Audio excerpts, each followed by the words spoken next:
My chest starts to burn. The urge to relax my breathing builds. I can't keep this up much longer. The voices hiss louder. My hands start to shake. I'm almost there. Just a little more. Push. Squeezing the air out, chest on fire, pulse beating loudly in my ears, I finish copying and shut the book, putting the words to sleep at last. I smile despite the throbbing pain and dizziness. Yes, progress. I cannot wait to see the look on their face.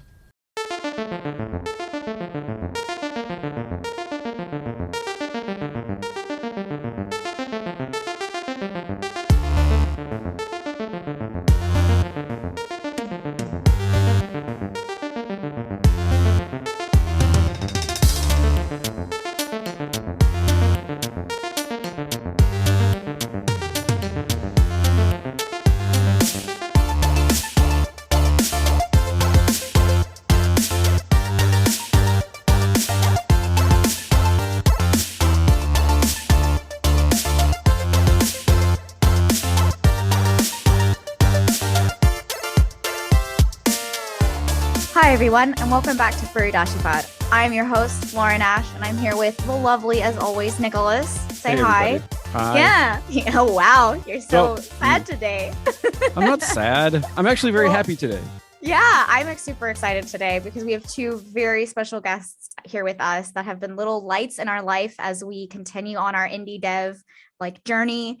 And I'm really, really super pumped because we've always wanted to promote really amazing creator work that they shouldn't be giving out for free. So I'm going to chastise them right now because it is absolutely excellent. So I'm going to go ahead and give the mic over to the cat that just appeared. Cat, you are our special guest. Can you give us the intro? No, I'm sorry. I see Cat and I have to say Cat. It's just so cute. It's also one of my favorite cats, everyone. For those of you who don't know, it is a tuxedo cat. It is beautiful. Yeah, we have to, they're copy pasted. Oh, they're copy pasted. So everyone, that's our special guest, is the copy pasted cat. And with this, thank you for listening. And we'll see you next time. No, all right. So we are here with the devs of the remainder, which is, if you have listened to our podcast or have looked at our tweets, you know that we are just overjoyed right now. So before I get nervous and start just squeeing on everybody, please introduce yourselves one at a time, and let us know, a little bit about yourselves, right? Where are you from? Maybe a fun personal fact. Hey, my name is Z. I'm from Earth. Yeah, And, Earthens unite. I'm one of the halves of Square Weasel, and we're making the remainder for the last about 2 years. And we're a two-person team, so we each do basically everything. I suppose that's how indie devs usually do things, right? Yeah, I was an artist before this, and at some point, I've always liked playing games, but it never occurred to me that you could make a game. But at some point, I discovered that you could do that. So we decided to just give that a shot. And yeah, it's pretty. I think it's pretty spontaneous. It just came out of nowhere.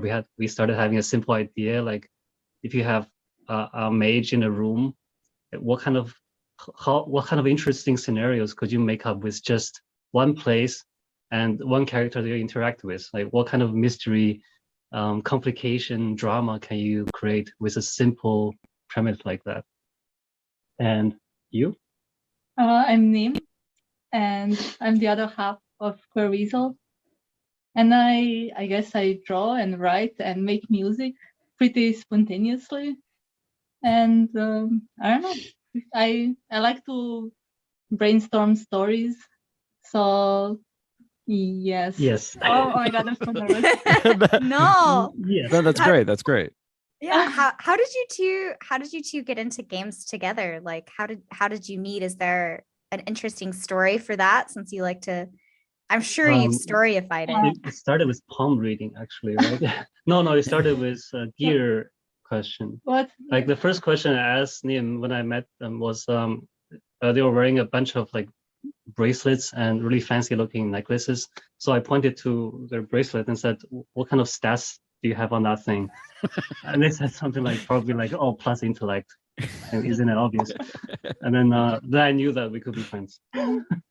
Yeah, we were both at that time we were both artists.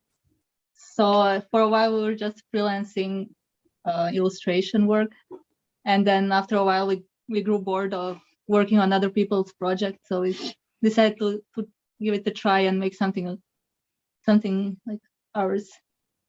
Yeah. Right? Yeah, so that's actually full disclosure. I was a beta tester on the game, and it was an incredibly enjoyable beta testing experience. Some beta testing experiences are absolutely brutal and annoying, but yours was not. It was fantastic. Wow. I was feeling so bad because there was so many bugs and weird stuff happening. There was like, please, people, don't abandon the other people. If I was abandoned every time there was a bug in my game, I would be out of a job so many times over. Beta testing is like a really good example. It fits into the theme of our game, right? About mistakes, because to get a mistake in beta testing is like that being successful, right? A successful test should yield a lot of mistakes. So it's a kind of funny situation where, you've got both. You got mistakes, which you should feel bad about, or you shouldn't, but usually people do. But also it's a success, like, yay, mistake. Well, it's a funny scenario. Well, my experience of the whole beta testing process was actually, I mean, it felt like a very supportive one. Like no one there was sort of interested in like tearing anybody down. It was very much like how are we collectively going to make this the best possible game that it can be? And I don't know, personally, I thought it was what is sort of best about the process of game development. I mean, especially in a larger atmosphere, particularly in mainstream and AAA development, where things have been not so great when it comes to interpersonal interactions. It was nice to be involved in something where like everybody was just chill and supportive. And I don't know, that was fantastic. I really enjoyed it. Yeah, this is I find this kind of magical how we have our like supporters on Discord, because usually, like especially if you're introverted like us, if you think of online communities, you're kind of worried about like the toxicity that could happen of kind of pointless arguing and stuff. But nobody on our Discord does that, and it's not like we ban people who do that, so we like filtered it out. But just nobody, the people who came there are naturally very chill and nice, which is pretty lucky for us, right? Which is I think it's maybe sorry. I think it's maybe also like the fact that this is all like first time for us. So first time we are writing. Like I never wrote anything in my life before, like never. So if somebody critiques that something is slow and that need to fix it, I'm like, oh yeah, okay, tell me. I'll listen to what you say and I'll try to fix it, because I know it's probably not great because it's my first time, so I can't expect my writing to be perfect. And also like for the music. Like, so if somebody like critiques, I'm like, okay, I have zero like what do you say, like ego, like I mean, maybe like I'm not saying in general, but regarding these things, like I'm totally okay if somebody says that it's not good and it needs a bit of work, because I know it's like I don't know what I'm doing. So yeah, it sounds like that's a part of your process where you have that you've created like a healthy distance and a personal like reflection, like you're aware of your skill, but then there's that detachment, right, from the actual product that you're creating, which is actually very hard. It's the hardest thing. Yeah. So I'm like, really, I know that you're like, oh, but that's like very comes naturally to you, it sounds like, right? Oh, not for me. I really have to work on it. what elements, like this kind of technical elements, yeah, but if somebody critique the idea of the story, like, this story makes no sense, I don't understand why characters are doing this, then I would probably be hurt and go cry in a corner. If somebody said okay. I was about to say, like, wow, I haven't mastered that yet, so how tell me your secret. Some of our players were asking us to talk about what was the hardest thing about making the game, and I thought about it, and I think the hardest thing is exactly what you mentioned, is how to be interested in working on it, which usually involves being attached to it, right? Because the more you're attached to something, the more energy and passion you tend to have. but then at the same time to remain detached from it enough that you're not brought down by the reception of it. Your mood is not. Okay, cats are fighting around us. We have a fight here. Yeah. So your mood is not attached to the reaction to it, because the reaction to your product is, or your work is, you can't predict it. It's going to go up and down. So if I let my mood be governed by that, then I'll be up one moment, down another moment, then I won't be productive. So this how to maintain a distance but remain energetic and enthusiastic is the absolute hardest thing about. So I have a question then. Do you feel like that filtered into the game? Because to me, and I may be wrong about this, so correct me if I am, it feels like one of the sort of underlying themes, or not themes, like motivations for like how the gameplay is supposed to work, is this idea that you're supposed to like try to see everything that's going on dispassionately and make more, I guess, better choices based upon not getting too like caught up in sort of like either your feelings or lack of feelings for Ilar. Ilar is the sort of the other character that you interact with in the story, or just like generally speaking, trying to recognize things that are events that happen in game that you would normally you would naturally perceive as bad, as antagonistic, or as generally just, something to be overcome. But through sort of like a broader dispassionate perspective, you're supposed to see them as actually sort of the route towards finally finding a solution, or at least that they're not exactly what you think they are. In fact, in many ways, the game is about everything not being what you think it is. And so I was wondering, do you feel like that sense of sort of like detachment works its way into the game, or is that a different kind of detachment? I think it's about, at least for me, about how we as a people often have a problem of creating like a very clear channel of communication. So a lot of situations in our life are sprouting from some kind of misunderstanding. So like these events in the game, like you see them from one perspective and then you form assumptions, but then you see them from other perspective and then you see, okay, so I totally misunderstood this first time. So it actually forces you to realize that nothing is black and white, and you can't judge things on the first impression. So kind of, and I wanted to show how easy it is to make like positive assumptions or bad assumptions, but then in the end it turns out it's all just people who are trying their best to do what they think is good, but sometimes it just ends up badly. Sometimes things just align in an unfortunate way, and sometimes you just need to make the best of what you can from the bad situation. Yeah, so can we talk a little bit about sort of the narrative mechanics of the game a little bit? Because I realize this is probably, I want to talk about the mechanics, but if we don't want to talk about the mechanics. Actually, what I do want to do really quick here is that it occurs to me that even though, so when we do these, we want to make sure that you guys have an excellent amount of time to promo at the end, but it does occur to me that we haven't told our listeners yet, and we're about 10 minutes in here, exactly what the remainder is.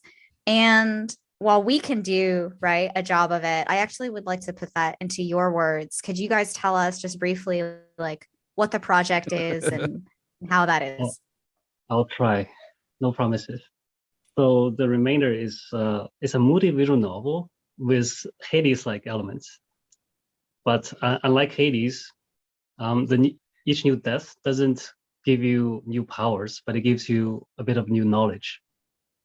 And this new knowledge allows you to, it challenges your understanding of the situation and the events that's unfolding before you. And this also challenges your understanding of the characters, the relationship between them. And this, so playthrough after playthrough, you learn new things, you get new understanding, and eventually this leads you to an unexpected truth at the end. So that's the remainder in a nutshell. That is a beautiful description. I made them do homework, you. so and it was really good. Hey, don't take credit for that. How dare you? Take it back right now. Okay, no, I do not take credit. I think Nick should, because this wouldn't exist without you. Really wouldn't. Yeah, we heard your voice at the back of our heads, like, you should do this properly. Well, okay, so I mean, I was he's a teacher in real life, right? Yeah. So that is exactly me when I was writing my thesis with him. It was just like, you are actually saying this. That's true. Everyone on this call, I have forced to do homework at some point in their lives. Oh my, am I the baddie? Am I the bad guy? No, at least for us, it's good to have deadlines and obligations, because at least for me, it helps me get things done. I always make deadlines for myself, even though I don't have to, but it's good. It motivates me. Nothing motivates you like stress. Right? Yes. In AAA development. Yes, I understand that very well. So we can go ahead and talk about the mechanics, Nicholas. I want to dive into this notion of it being a Hades-like. So this is something that I cannot take credit for. This is something that they came up with. Because I mean, well, we all love Hades. Everyone on this call right now loves Hades. Is that? Yeah. I mean, their description also reminds me of this other like little well-known game called Outer Wilds. I never heard of it. It's an indie game. Yeah, I believe it was Obsidian. I think. I'm not. Yes. Don't quote me on that though. I can look it up real quick. And I really loved for them, there wasn't about knowledge, it was about curiosity, right? And so for them, they were like, every death or every time loop reset is all about getting you more and more curious about the mystery, right? And playing through the remainder, I also saw that in it as well. And then when I hear your explanation, like in your words, right? To mention that like you took the Hades example and turned it into knowledge, right? Like that's a very good like one-to-one mapping on my brain for me, how I see this kind of time loop genre, or right, driven by death narrative, so to speak, right? Like how it's progressing in the industry as a whole. Like it's a very interesting space to be in. It's a very interesting phenomenon to me, since I'm Buddhist, and I'm very fascinated at how this industry based on consumption and entertainment has picked up upon a mechanic of rebirth, which is like an ancient spiritual religious idea. It's such a bizarre coincidence. Well, actually, I don't think it is a coincidence. So maybe it's not. Yeah. Well, because I don't know. I think there are different perspectives on this, though. So I had the weird. This is going to sound so tangential, but it is related. So in a class that I taught previously at Syracuse, I had my students both read the novel "All You Need Is Kill" and the movie that was based on it, "Edge of Tomorrow."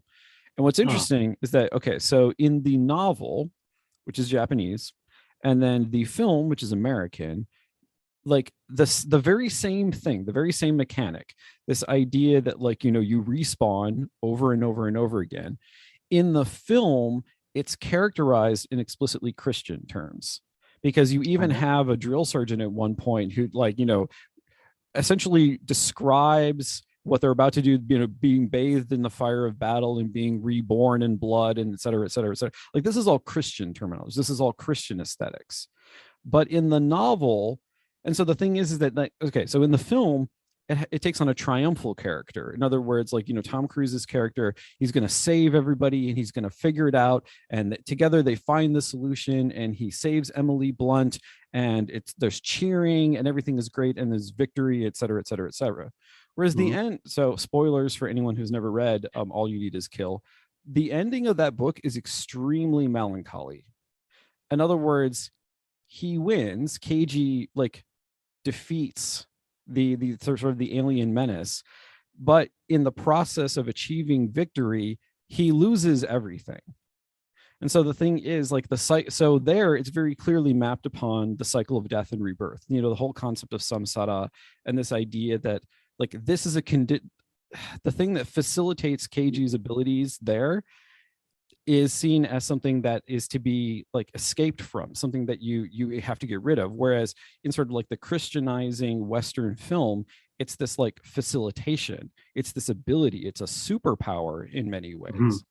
And Yeah. so like literally the same mechanic, and in fact it's the source material for the film, but yet somehow they managed to valorize it in the movie, whereas from a very much more straightforwardly Buddhist perspective, it has a more like melancholic tone.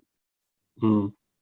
So I don't think it's really that out of line anyway. And what's interesting is that how you take the anti-Christian perspective on it, or in many ways, Like, I don't know. For me, like when you do like religious study or any theology work, right? Like you can't just. It feels so weird to like anti-Christian or like anti-Buddhist. Like you can't really you can't really anti Buddhism. They're their own religion. Yeah, well, they're their own. You know what I mean? Like you have to put another thing, right? Like on the end of it. I understand maybe. So mechanically in the game, one of the things that you have, so like even when you get to an end point, it's not really the end. And so structurally, much like most roguelikes, or as you guys say, a Hades like, and I think the Hades comparison is important, is because you have to you don't just go back to like replay through something and like try a different branch, but the whole point is to try and re-understand what you've gone through. In other words, you play through it the first time, you have one conception of those events, but then you replay those events and maybe do things a little differently in order to understand them differently. And that is much more like Hades in the sense that, even though it is a mechanically like very twitchy game and you do have to have decent like, reflexes to play it, at least without God mode enabled. At the same time, the narrative structure of the game does function that way. Because even when you get to the end, the quote unquote end, when you meet Persephone for the first time, you discover actually you didn't really understand anything. Yeah. And your game does a similar thing. Yeah. And so I'm curious how that designing the process was like. Did it come from Buddhism? Was that something you wanted to show in the game, or was that kind of naturally, especially in the story, right? Since you have both were artists and now you have story and art working together. I guess one thing we always want to be aware of when making a game is that the game is in a sense a story. Like the whole thing is a story. The menu design is a part of the story, right? If you click on something, whether you get a feedback, that's a part of the story. How to save and load, the gallery, this all part of the story. So we wanted to make the interaction with the game and the mechanic inside the game all fitting to how the story we want to tell is. So in that case, this kind of learning new things every time, so that you see the like you don't necessarily gain something. Nothing has to physically change, but it looks different to you because you know something else now, and that's part of the elements of the story we want to put in. So we take players' experience as a factor. So we have a character that you are leading, and you have another character, Sage, who always has a different dialogue after each death. But we also have a player who we know that even if you load your game and start from the beginning, you still have the knowledge that you learned from other playthroughs. So if the game didn't take in consideration what you already know as a player, then it would be much more boring game, because like here, some things are unlocked from the beginning. You just as a player need to figure them out. So at the beginning, when we were just starting to design the game, it was possible to get the true ending at the first playthrough. You could just, if you knew the secrets you have to enter and to do, you could get the training right away. And then we just over time made it a little bit more difficult, so you can't stumble your way upon it. Maybe. So actually they remind me of something really, really important, which is like how I said everything is a part of the story. The player is part of the story. Yeah. What the player knows, how we think the player understands the situation and what they may be trying to achieve is part of the story. So we try to make the story react to that, to include it. And so some of the mechanic designs are there because we want to make the game react and consider what is in the player's head. Yeah. Like if one time you do something that I consider like if you do this, it means that you understand a certain thing. Then from now on, I'll just consider I made a game, so it considers you already have this knowledge. So even if you start from beginning, the game now has this check mark. Okay, you know this, and now you will have this assumption. So I'm always thinking, what is player thinking right now? So if they saw this and this, then maybe they're making this and this assumptions, and then I made theories that the player could have, considering of what they saw, and then the game feeds you more of like these clues to support that theory. But it's not always leading you in the right way. We kind of purposely mislead players also based on if they know these things, they might be thinking this is what's happening, which are wrong. But we will kind of mislead them a bit so that they have to decide which of the many possibilities that all fit this set of evidence is the right one. So it's that detective mystery element. So I love detective mysteries. And how did that all play out like in your production process? Because I know for me, I'm a big red string post-it note, like trying to connect all the threads. Was it something that when you say you thought about that theory and then wrote it and it delivered to the player? Are you saying the system delivered it, or are you just saying that you and your writing did it, or both? Right? Yeah, we have these check marks that record if a player ever saw something that's very important to their understanding of the story. And if they saw something or they took an action and got a certain ending, then they can't unsee that, right? Now their perception of the story will always be influenced by that event. So we'll make a switch happen in the game so that the next time they come to certain things that should be affected by that condition, that those things are different now. So the game is reacting in that way. Yeah. I like that some players said when they're playing, it feels like there is no other way for plot to move. But actually, there's so many ways to move. But when you're playing, it feels like it's the only way for a story to end up. That's like very, very funny to me. I didn't hear that, but that's pretty cool. Yeah. Well, That's awesome. Yeah, so without spoiling, because if I reveal the details, it will spoil quite a bit. Definitely don't reveal the details. At one point, I found myself in a situation where, just like that, I thought I had tried, because I was thinking about the story as if it were like essentially like a choose your own adventure. Like you can literally always go back and just go to a different page. And eventually, if you just read all of the pages, you will have exhausted the possibilities and you'll find the correct one. But I found myself at one point in the game where I felt like I had done that. And in fact, not only had I felt like I had done that, I had confirmed it. Like I went through and like made sure and like I wrote out on a notepad all of like the forking paths and I diagrammed it and made sure that I had done all of them. And I was like, and I remember even complaining in the Discord. I'm like, I feel like and then as I was about to literally type out that message, I was like, oh fuck. Because the whole point was to realize that like I had got myself stuck. It wasn't the game that had gotten me stuck. I had gotten myself stuck. And I had done precisely what the two of you said. Like the game had led me along a certain path and it played into my assumptions. And then by playing into my assumptions, it got me personally, the player, into a particular headspace that I had to break myself out of in order to progress.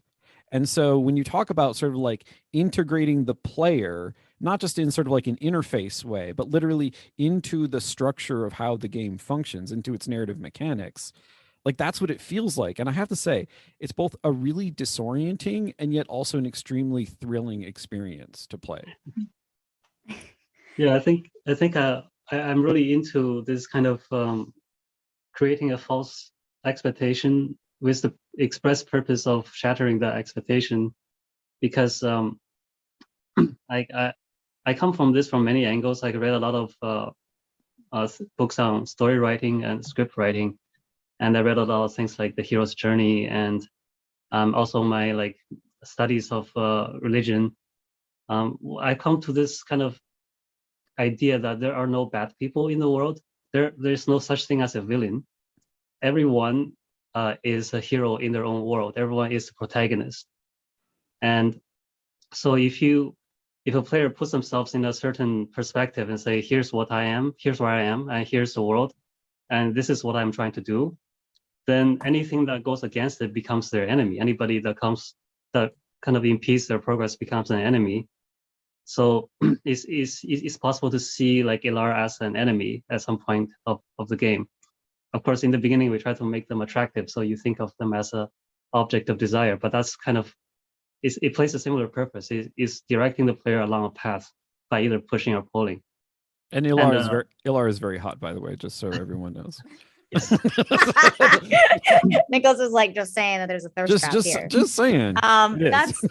That's actually a really interesting thing that I wanted to kind of lead into, was the amount of attention to detail your project had on all axes. Yes. It's very incredible to me hearing from you that it's like your first time writing and your first time doing music, because I mean the art in of itself, right, feels like an entire aesthetic like menagerie of just things. So I'm just I think it's because I think that I have a problem. Like I always end up doing something a little bit too focusedly. Like I'm maybe a little bit like Vin. Like Vin is a little bit modeled after me. Like when I start working, whole day can pass and I will just like stare at my work. So yeah, the art is done traditionally with ink and paper. Usually maybe like 20 hours per drawing, something like that. So a lot of time. And do you scan them in too? What? Do you scan in the drawings? Is that? Yeah. I scan them and then I just add this greenish hue after.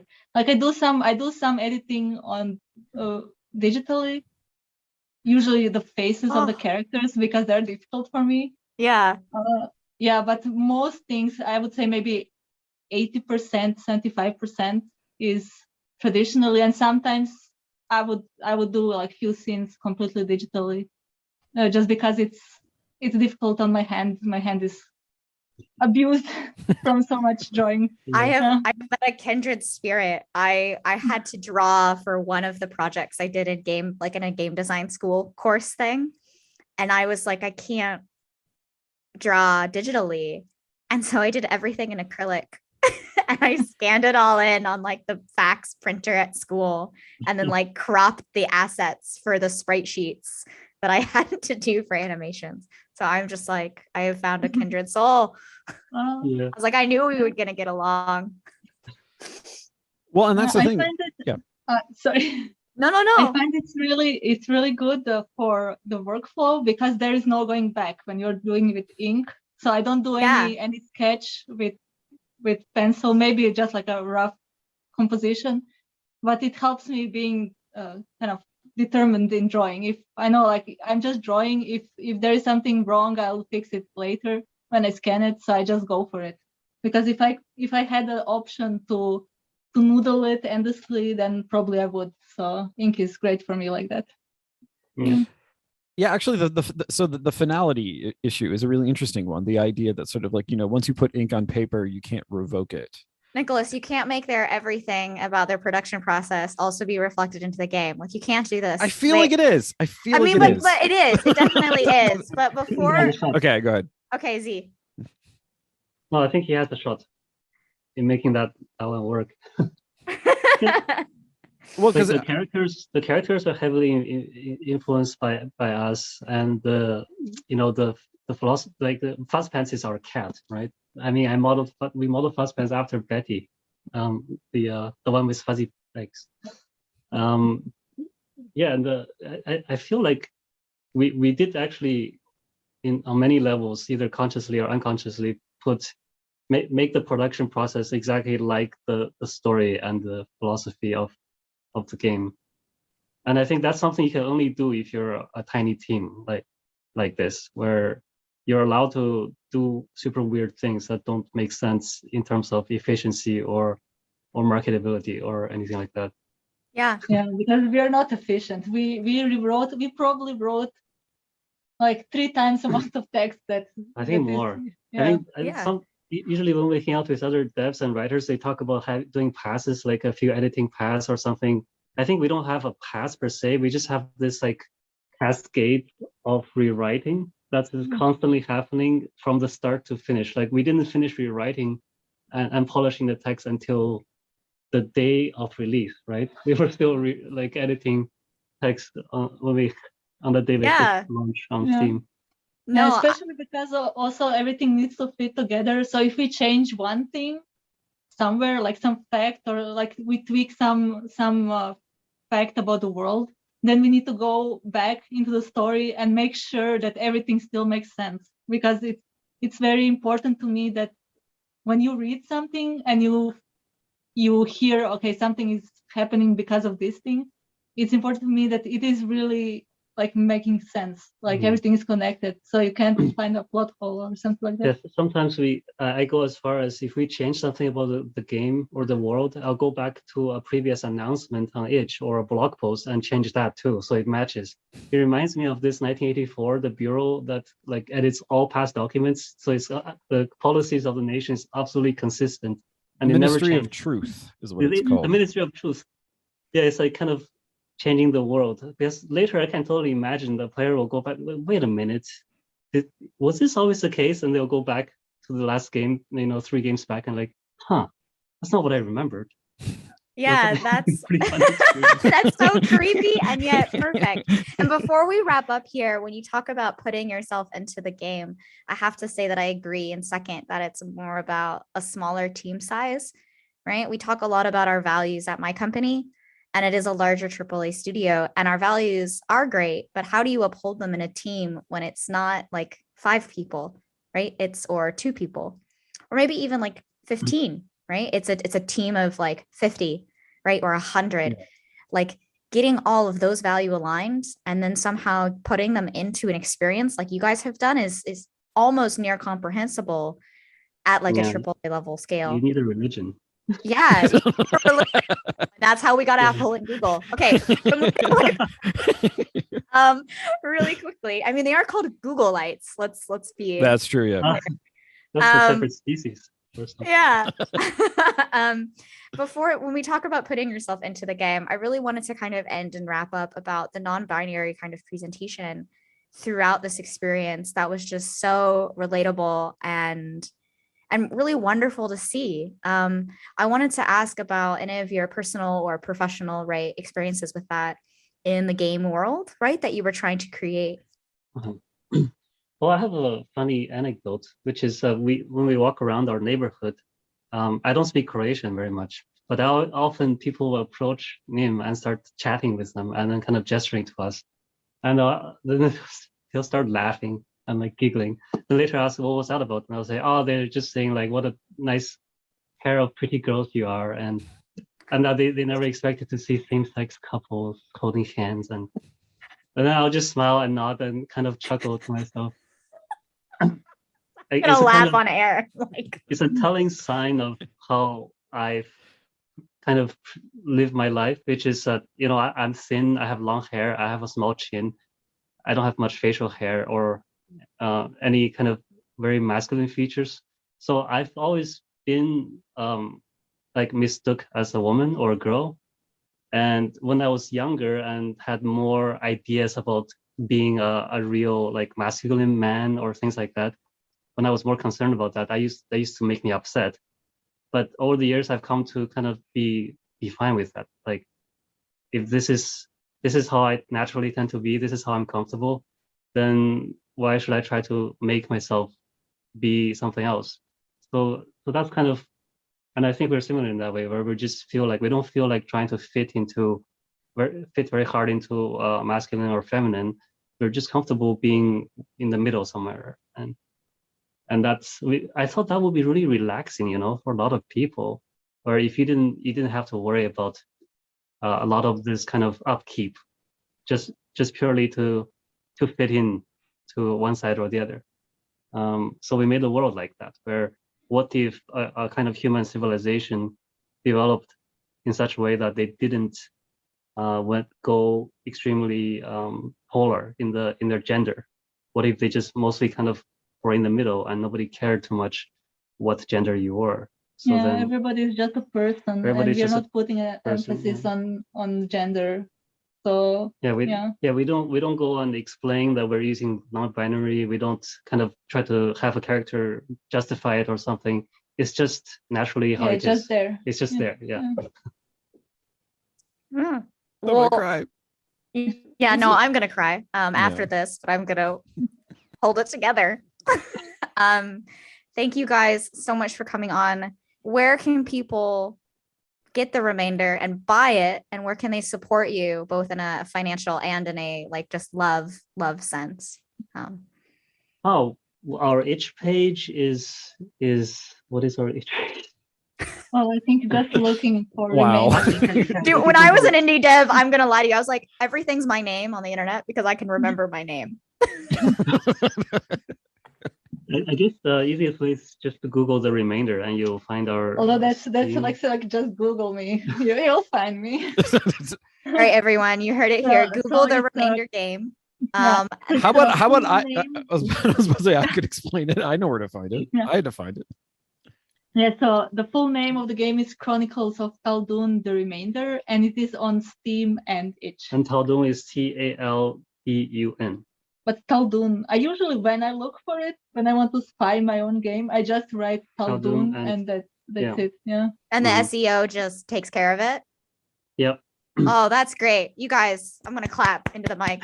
We picked a search term that has no overlap with anything. So Yeah, at first we chose the name Just the Remainder, but we realized that's such a broad term that I can't find our game if when it was called Just the it's like Remainder. naming your we game needed- dog or something. Yeah. Yeah, no, that actually, that actually was This a is problem. Yeah. having worked in indie dev and then also at an indie development studio, like literally trying to find words that no one else used so that people could search for your game and also you wouldn't have copyright infringement was huge. So that's a big clap. You did it. We got lucky. Yeah, you got lucky. So Nicholas, why don't you go ahead and close us out here? Yeah, I just want to thank, well, I mean, then Nim will be returning to speak with us in the Patreon episode. So if you guys want to hear the rest of this conversation, you can go to patreon.com/Furidashi. Lauren is on Twitter at the Lauren Ash. I'm also on Twitter at Academicality. The pod is on Twitter at Furidashi Pod. We are just always on Twitter. Everyone is always on Twitter, and I believe Square Weasel is also on Twitter as well. Am I correct? All right, we are. Our Twitter is Remainder VN. Remainder VN, I think. Yeah. All right. That's Remainder VN. Yeah. All right. Well, then I want to thank everyone for being here, and we'll talk to you guys next time. All right. Thanks for having us.